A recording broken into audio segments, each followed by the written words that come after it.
चलो, दूसरा गुण है। कल हम लोग डी, अरे उठाकर डी और एफ ब्लॉक के गुण में हम लोगों ने पहला गुण पढ़ा था गलनांक तथा क्वथनांक।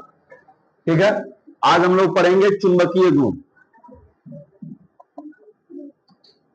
चुंबकीय गुण क्या होगा भैया? सुनो, कोई भी संक्रमण तत्व है वह तीन प्रकार का चुंबकीय गुण रखेगा। ठीक है ना? तीन प्रकार के चुंबकीय गुण प्रदर्शित करते हैं। एक होते हैं प्रतिचुंबकीय, एक होते हैं अनुचुंबकीय और कुछ होते हैं लौह चुंबकीय। तो तीन प्रकार के चुंबकीय गुण प्रदर्शित करता है। देखो, संक्रमण तत्व तीन प्रकार के चुंबकीय गुण प्रदर्शित करते हैं। हाँ, संक्रमण तत्व तीन प्रकार के चुंबकीय गुण प्रदर्शित करते हैं।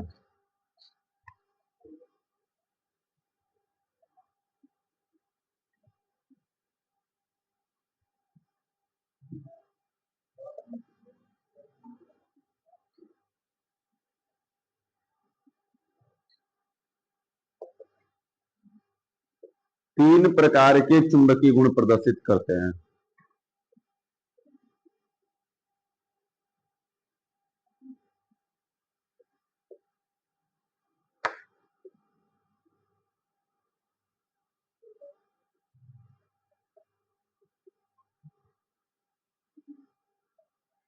लौह चुंबकीय या फेरो चुंबकीय।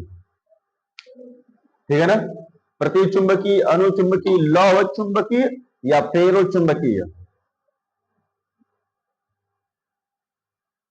फटाफट लिखो स्पीड से।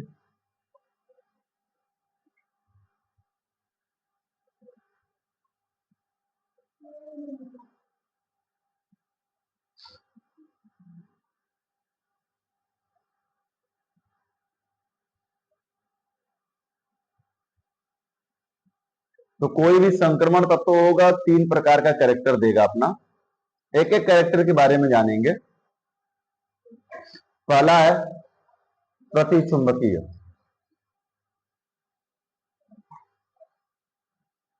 पहला नंबर प्रति चुंबकीय गुण। पहला नंबर प्रति चुंबकीय गुण। बताओ भैया क्या होगा? कहे वे संक्रमण तत्व अथवा पदार्थ, सुनो ध्यान से पहले परिभाषा। वे संक्रमण तत्व अथवा पदार्थ जिन्हें वायु चुंबकीय क्षेत्र पर ले जाने पर, वायु चुंबकीय क्षेत्र में ले जाने पर उसकी तीव्रता को क्या करते हैं? कम कर देते हैं, तथा वे चुंबकीय क्षेत्र से प्रतिकर्षित होते हैं। क्या कहलाते हैं? प्रतिचुंबकीय तत्व कहलाते हैं, प्रतिचुंबकीय तत्व या पदार्थ कहलाते हैं। ठीक है ना? इनका यह गुण उसके वायु उपकोष में अयुग्मित इलेक्ट्रॉनों के कारण क्या होता है? उत्पन्न होता है। अयुग्मित करें वायु उपकोष में पूर्ण होने के कारण प से पूरा भरा रहेगा तो प से कैसा होगा? प्रति चुंबकीय। हमने लक्षण बताया था ही। जैसे जिंक हो गया, जिंक का इलेक्ट्रॉनिक विन्यास करेंगे 1s², 2s², 2p पर 6,3s² 3p पर 6,4s², 3d पर 10। सब भरा हुआ है ना पूरा का पूरा। वह उपकोष भी देखोगे तो ध्यान से 1 2 3 4 5, 1 2 3 4 5 6 7 8 9 और 10 पूरा भरा हुआ मिल रहा है हमको। इससे यह स्पष्ट है कि कोई भी प्रतिचुंबकीय होगा तो उसका वायु उपकोष क्या होगा? पूरे तरीके से भरा होगा। अयुग्मित इलेक्ट्रॉनों की संख्या उसमें नहीं पाई जाएगी। चलो लिखा जा परिभाषा भैया। देखो, वे संक्रमण तत्व अथवा पदार्थ, वे संक्रमण तत्व अथवा पदार्थ जिन्हें वाह्य चुंबकीय क्षेत्र में ले जाने पर, जिन्हें वाह्य चुंबकीय क्षेत्र में ले जाने पर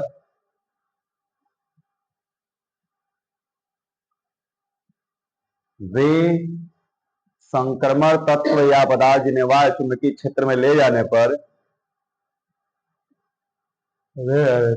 ये चुंबकीय क्षेत्र की तीव्रता को कम कर देते हैं। ये चुंबकीय क्षेत्र की तीव्रता को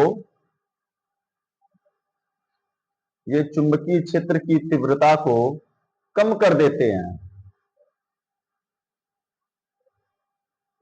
तथा तथा चुंबकीय क्षेत्र से प्रतिकर्षित होते हैं तथा चुंबकीय क्षेत्र से प्रतिकर्षित होते हैं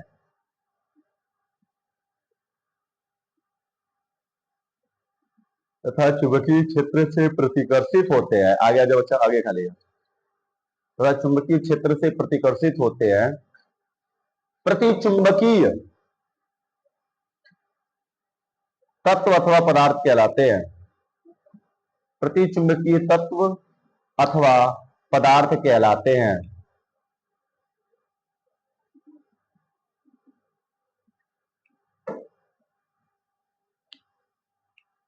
प्रतिचुंबकीय तत्व या पदार्थ कहलाते हैं। इनका यह गुण उनके वायु उपकोष के पूर्ण होने के कारण उत्पन्न होता है। इनका यह गुण उनके वायु उपकोष के पूर्ण होने के कारण उत्पन्न होता है।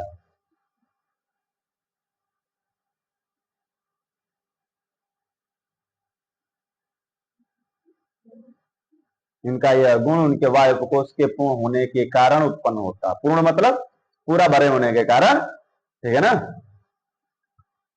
मामला समझ में आया। चलो देखो दूसरा नंबर अनुचुंबकीय गुण। अब जस्ट इसका उल्टा हो जाएगा। क्या लिख लोगे बताओ? उल्टा होगा तो क्या लिखोगे?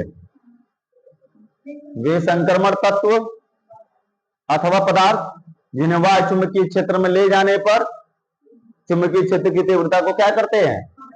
बढ़ा देते हैं तथा चुंबकीय क्षेत्र की ओर क्या होते हैं? बोलेगा चुंबकीय क्षेत्र से प्रतिकर्षित होते हैं। और यहां पर होगा चुंबकीय क्षेत्र की ओर आकर्षित होते हैं। क्या कहलाते हैं? अनुचुंबकीय तत्व अथवा पदार्थ कहलाते हैं। इनका यह गुण किसके कारण उत्पन्न होगा? अयुग्मित इलेक्ट्रॉनों के कारण उत्पन्न होगा। जैसे देख लो भैया,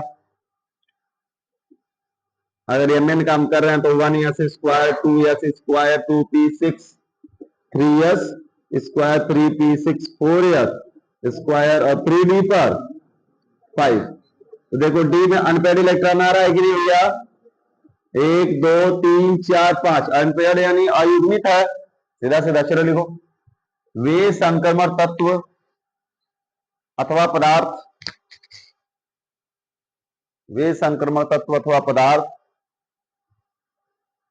जिन्हें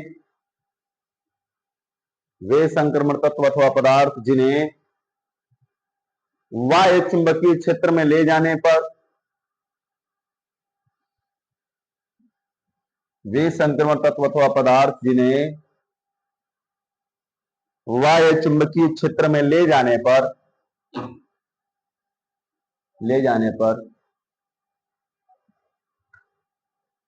चुंबकीय क्षेत्र की तीव्रता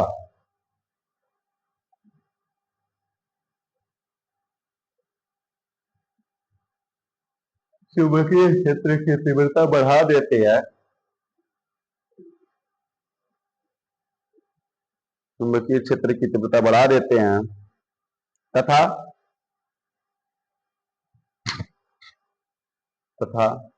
चुंबकीय क्षेत्र से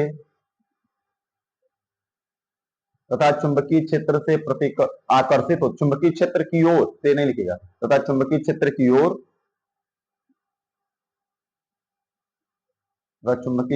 ओर आकर्षित होते हैं।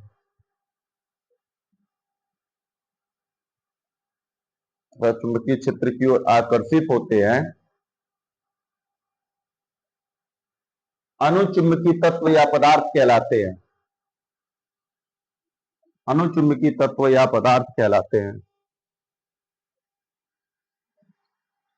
अनुचुंबकीय तत्व या पदार्थ कहलाते हैं। इनका यह गुण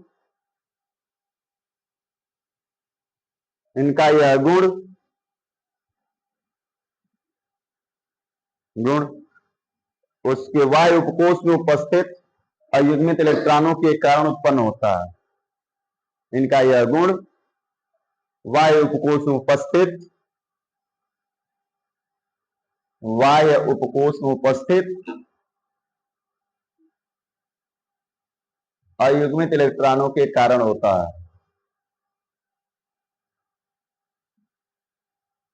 बाह्य कोष में उपस्थित अयुग्मित इलेक्ट्रॉनों के कारण होता है।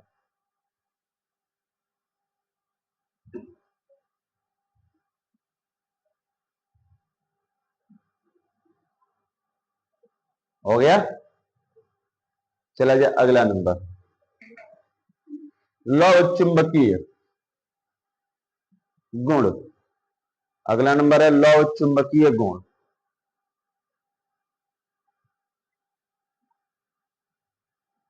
अगला नंबर है लौह चुंबकीय गुण।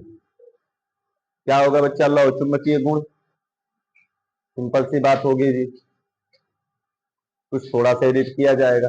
जानते हो लौह चुंबकीय ही अनुचुंबकीय है।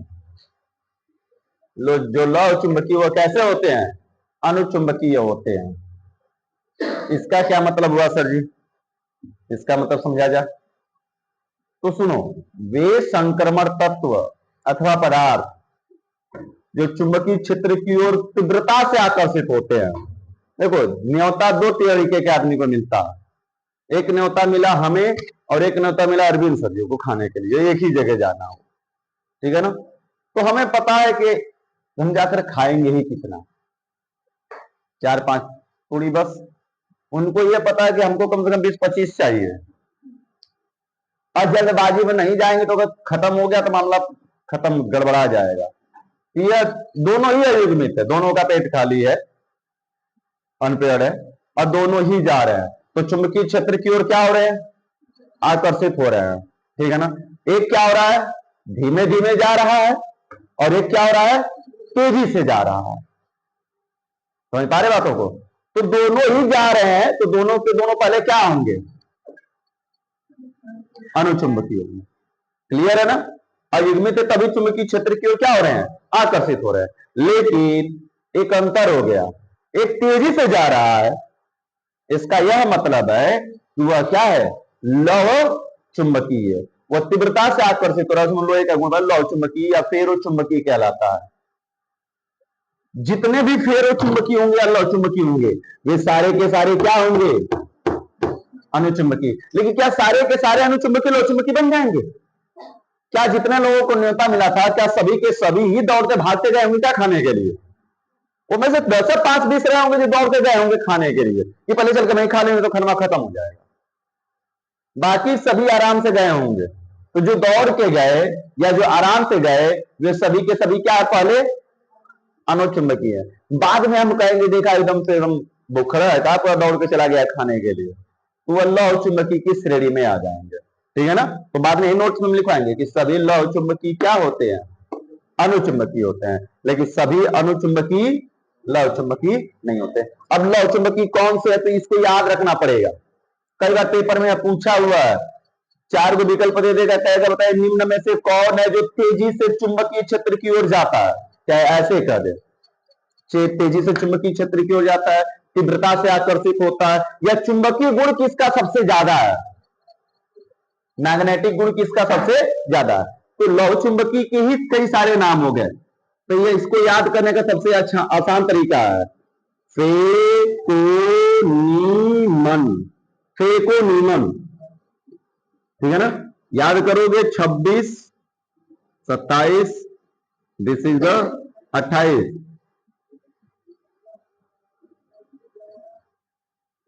और ये हो गया हमारा 25।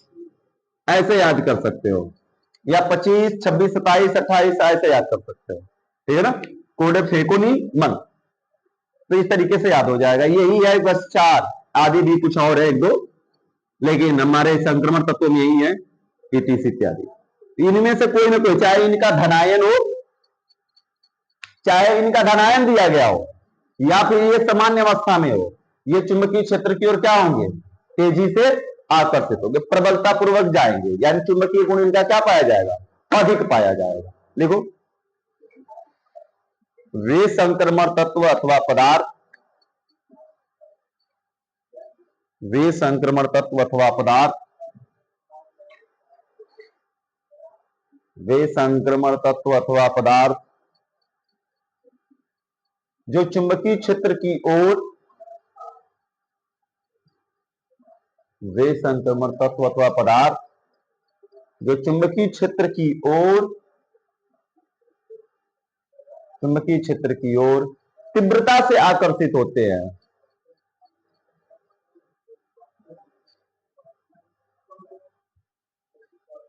चुंबकीय क्षेत्र की ओर तीव्रता से आकर्षित होते हैं,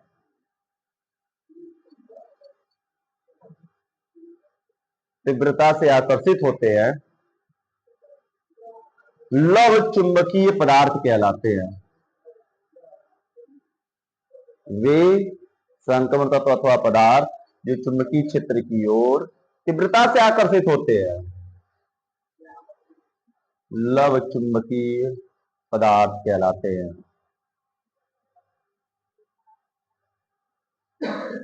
लव चुंबकीय पदार्थ या तत्व कहलाते हैं। हो गया? क्लियर है जी? जैसे उतार लो, फेकोनीमन,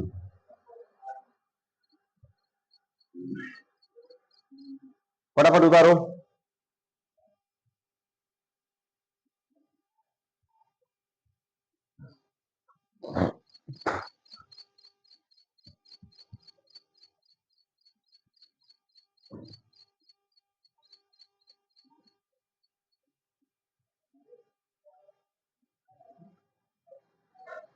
हो गया भैया? चलो आगे जानते हैं।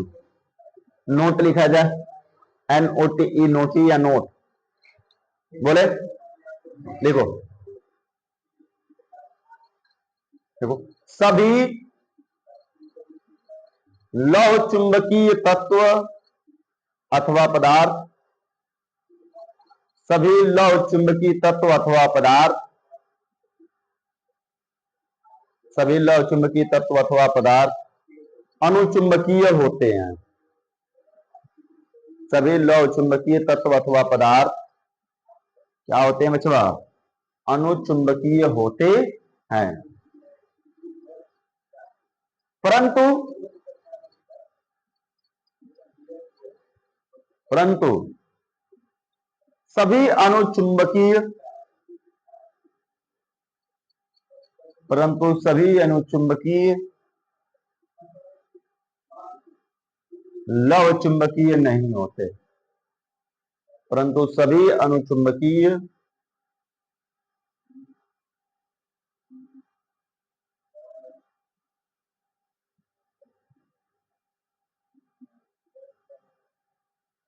अनुचुंबकीय नहीं होते। अगला जो गुण है वह परमाणु त्रिज्या, तीसरा नंबर।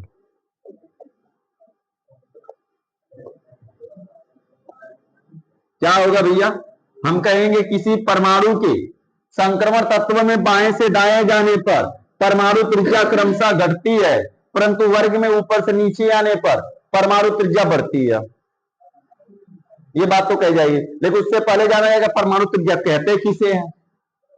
तो ये अभी समय नहीं हुआ है, अभी समय 7 मिनट रहा है। किसी परमाणु के नाभिक के केंद्र से, परमाणु त्रिज्या किसे कहेंगे भैया? नाभिक हुआ, नाभिक के केंद्र से उसके बाद कोश में घूम रहे इलेक्ट्रॉन की बीच की दूरी को हम क्या कहते हैं? एटॉमिक रेडियाई कहते हैं, RA से रिप्रेजेंट करते हैं। काम खत्म।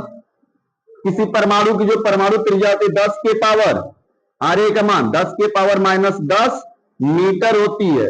अगर इसी को सेंटीमीटर में लिखा जाए तो RA बराबर 10 के पावर -8 सेंटीमीटर। तो सेंटीमीटर में सही तो बढ़ जाना चाहिए, क्योंकि हम 100 से गुणा करेंगे, 100 से गुणा करते ना तो 12 होना चाहिए ना। फिर तो किसको लग रहा है किसको कि मीटर में 100 से गुणा करेंगे तो 10 पर -12 हो जाएगा।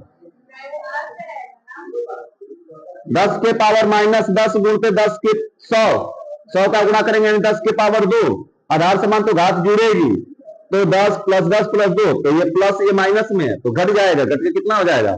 8। क्लियर हुआ? तो इसी वजह से यह मामला है जी। तो पहले परमाणु त्रिज्या की परिभाषा लिखी जाए, चलो लिखो। किसी परमाणु के नाभिक के केंद्र से, किसी परमाणु के नाभिक के केंद्र से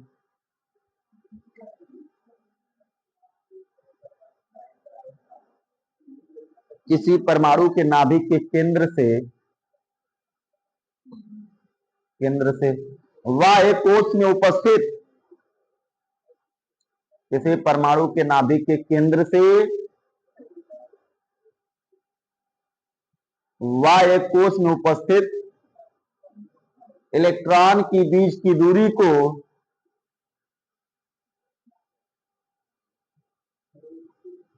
इलेक्ट्रॉन के बीच की दूरी को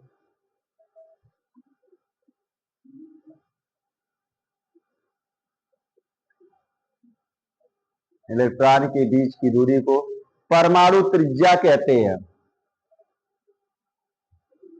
किसी परमाणु के नाभिक के केंद्र से वाह्य कोश में उपस्थित इलेक्ट्रॉन की बीच की दूरी को परमाणु त्रिज्या कहते हैं।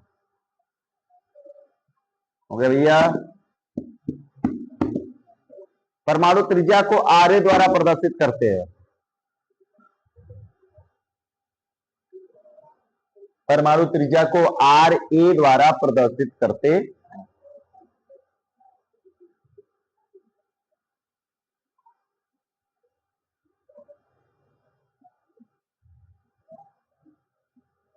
चलो भैया उतारो फटाफट।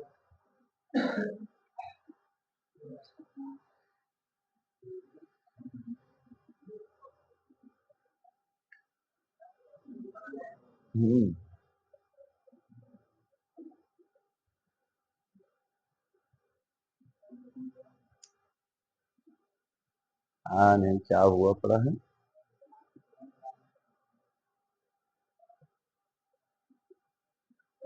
हाँ भैया।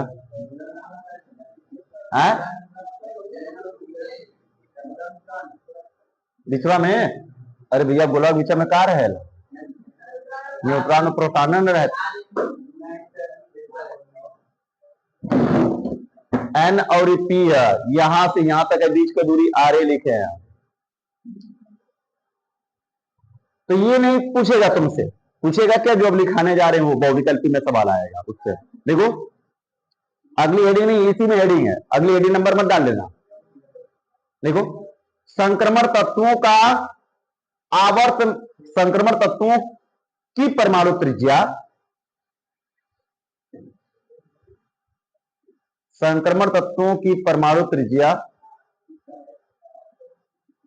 का आवर्त सारणी में परिवर्तन,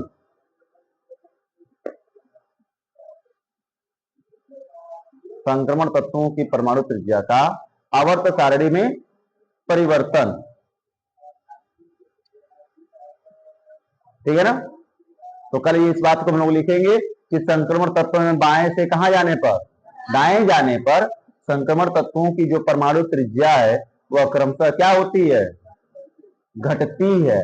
और ऊपर से नीचे आते हैं तो क्या होती है? बढ़ती है वर्ग में। रीजन तुम लोग खोज कर लाओगे। ठीक है?